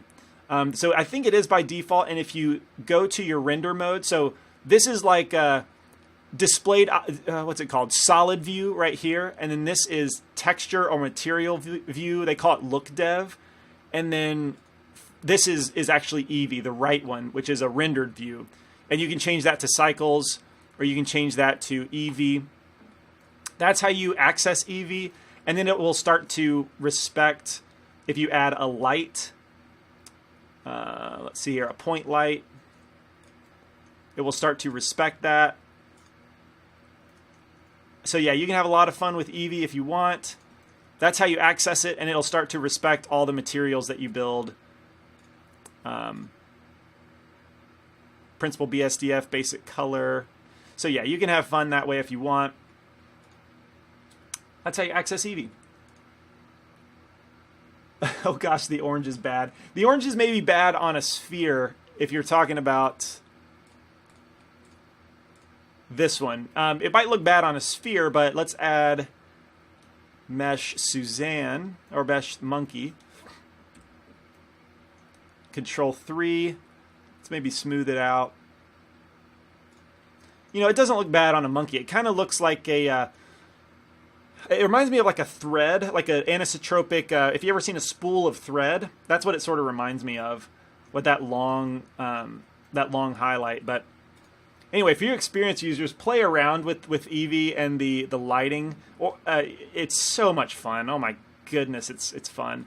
Play around with these settings, and we'll talk. The next class, by the way, sneak preview in October. I want to do a shading and lighting class for advanced content, and we're going to talk a lot about Eevee at that point in time. So I'm not going to cover that so much here in this class. But anyway, checking for last minute questions. When will I be able to watch the recording of the RetopoFlow stream? I will check on that. Usually it's 24 to 48 hours, but since Jay since Jonathan Williamson did that one, he might not have been aware of that particularly. So anyway, I'll look at that and make sure we get that uploaded and archived. William, sorry about the delay.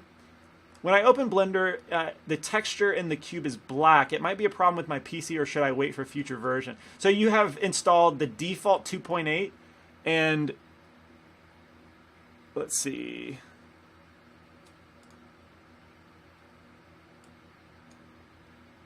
There we go. That's the question I'm reading. So do you have default 2.8 installed, and as soon as you open it, you have a black cube? If that's the case, that is a little bit strange. I would then ask, like, what are your computer specs? How old is it? I don't think I've been missing any other questions. Sorry, William, I see that you had to double post. Sorry about that. That's bizarre. And Andres, yeah, what are your computer specs? I'm curious, because I don't think you should need a crazy computer to be able to run it.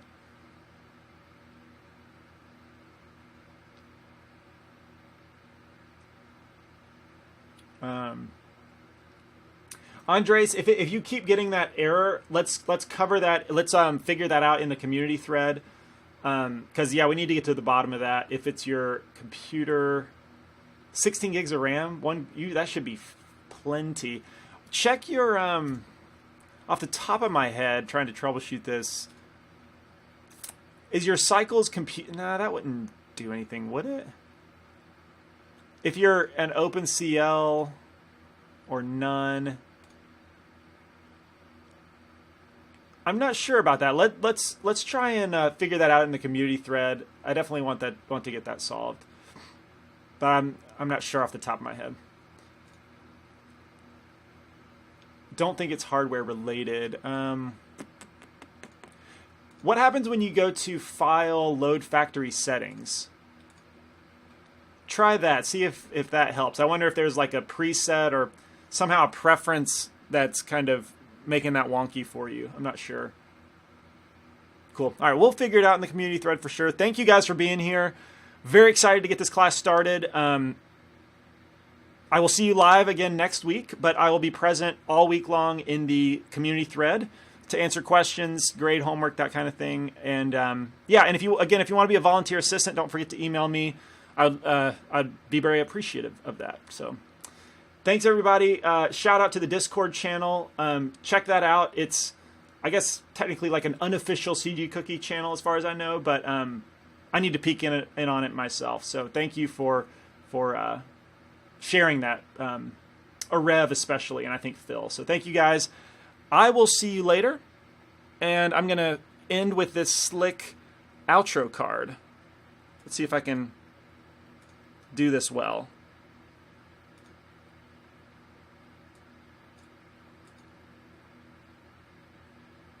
I think you can still hear me. So goodbye. We'll see you next time.